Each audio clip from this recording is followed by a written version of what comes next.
தமிழகத்தை குறிவைக்கும் சங் பரிவார காவி தீவிரவாதம். பலம் பெருமை வாய்ந்த நாடு நமது இந்திய திருநாடு. சமயம், மொழி, கலாச்சாரம், பழக்க வழக்கம் என பல்வேறு விஷயங்களில் நாம் வேறுபட்டு இருந்தாலும் நாம் அனைவரும் இந்தியர் என்ற உணர்வோடு ஒன்றுபட்டு ஒற்றுமையாக வாழ்ந்து வருகின்றோம். வேற்றுமையில் ஒற்றுமை நமது தாரக மந்திரம்.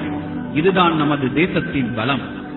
இப்படி சிறப்புக்குரிய நமது தேசத்தில் RSS, பிஜேபி, விஹெச்பி, இந்து முன்னணி, ஏபிவிபி போன்ற சங் பரிவார தீவிரவாத அமைப்பைச் சேர்ந்த குண்டர்கள் ஒற்றுமையாக வாழ்ந்து வரும் மக்களிடத்தில் வேற்றுமையை ஏற்படுத்தி அதில் அரசியல் ஆதாயம் அடைந்து வருகின்றனர். இது சங் பரிவார பாசிஸ்டுகளுக்கு கைவந்த கலை. ஒற்றுமையில் வேற்றுமையை ஏற்படுத்துவது இவர்களின் தாரக மந்திரம். இவர்கள் செய்த தேச விரோத, மக்கள் விரோத தீவிரவாத செயல்களை பட்டியலிட்டோம் என்றால் ஏடு தாங்காது.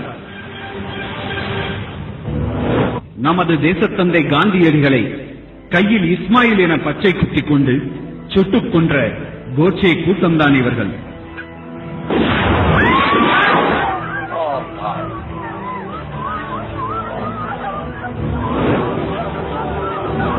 தேசத்தை அடிமைப்படுத்திய ஆங்கிலேய ஏகாதிபத்திய சக்திகளுக்கு அடிமை சேவகம் செய்த சாவர்கரின் பரம்பரையினர் இவர்கள்.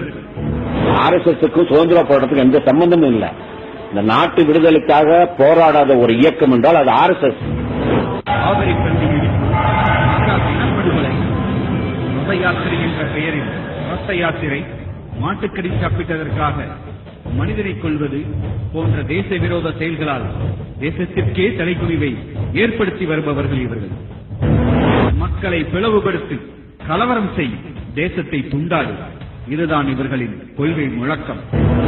இந்து இஸ்லாமிய மோதல் பிரச்சனைகள் இல்லாத இந்த சூழலை உருவாக்க வேண்டும் என்கின்ற சில அரசியல் காழ்ப்புணர்ச்சிகளோடு இந்த மாதிரியான ஒரு தவறுதலான ஒரு செய்தி பரப்பப்பட்டிருக்கிறது. அன்புக்குரிய தமிழ் உறவுகளை, இப்படிப்பட்ட செய்திகளை நாம் முழுமையாக நம்பக்கூடாது. என்ற காரணத்திற்காக வயிற்றில் இருக்கும் சிசுவை எரித்து ஆனந்த கூத்தடித்த காட்டு மிராண்டிகள் தான். மத நல்லிணக்கம், சகிப்புத்தன்மை, சமூக ஒற்றுமை, மனிதாபிமானம் போன்ற விழுமியங்களுக்கு எதிரானவர்கள் இவர். குண்டு வைத்து மக்களை கொள்வதற்காக அபினவ் பாரத் என்ற அமைப்பை நடத்தி வருபவர்கள் இவர்கள். Kalsandra for all RSS district pracharak in Madhya Pradesh. According to Avijay, Lokesh Sharma, the elected bomb planter in Samjhauta Express, was a district RSS.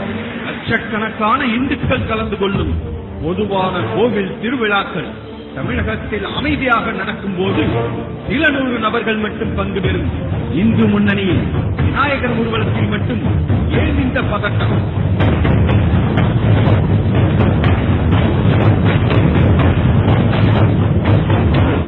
Police பாதுகாப்பு வேண்டும், பிரபலமடைய வேண்டும் என்பதற்காக தன் வீட்டில் தானே பெட்ரோல் குண்டெறியும் பிஜேபி நிர்வாகிகள்.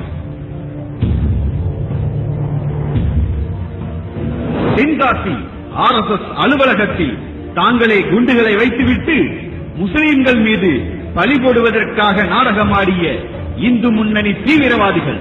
மக்கள் மத்தியில் குழப்பத்தையும் கலவரத்தையும் தூண்டும் நோக்கத்துடன் அவர்கள் இந்த சம்பவத்தில் ஈடுபட்டதாகவும் காவல்துறையினர் தெரிவித்துள்ளனர். தேர்தல் வரும் பின்னே கலவரம் செய்வோம் முன்னே, இதுதான் சங் பரிவார தீவிரவாதத்தின் அரசியல் ஆதாய கோட்பாடு. இந்த அடிப்படையில் தான் எதிர்வரும் தமிழக சட்டசபை தேர்தலை மனதில் வைத்துக் கொண்டு அமைதி பூங்காவாக ஒற்றுமையாக வாழ்ந்து வரும் தமிழகத்தில் சமூக ஒற்றுமையை சீர்குலைக்கும் விதத்தில் முஸ்லிம்கள் மீது வெறுப்பை உமிழும் அவதூறு வீடியோக்களை சங் பரிவார பிஜேபி குண்டர்கள் பரப்பி வருகின்றனர். தமிழகத்தில் முசாஃபர் நகரில் நடைபெற்ற வன்முறை வெறியாட்டத்தை போல இங்கேயும் ஒரு வன்முறை வெறியாட்டத்தை நடத்துவதற்கு இவர்கள் திட்டமிடுகிறார்களோ என்று எண்ண தோன்றுகிறது. அதற்காக இங்கே நடக்காதவற்றையெல்லாம் நடந்ததாக கற்பனை செய்து கட்டுக்கதைகளை அவிழ்த்து விடுகின்றனர். இவர்கள் இந்துக்களுக்கு சேவை செய்யும் நல்லவர்கள் போலவும் ஒட்டுமொத்த முஸ்லிம் சமூகமும் தீவிரவாத செயல்களில் தொடர்ந்து ஈடுபட்டு வருவது போலவும் கற்பனையான விதத்தில் சித்தரிக்கின்றனர். இது காந்தியின் கனவு தேசமா, கோட்சேயின் பாசிச தேசமா? உண்மை நிலை என்ன? இவர்களின் உண்மை முகம் என்ன? ஏன் இந்த அவதூறு பிரச்சாரம்? எதற்காக இதை செய்கிறார்கள்? தமிழகத்தில் இதன் பின்னணி என்ன? அலசுகிறது இந்த ஆவணப்படம்.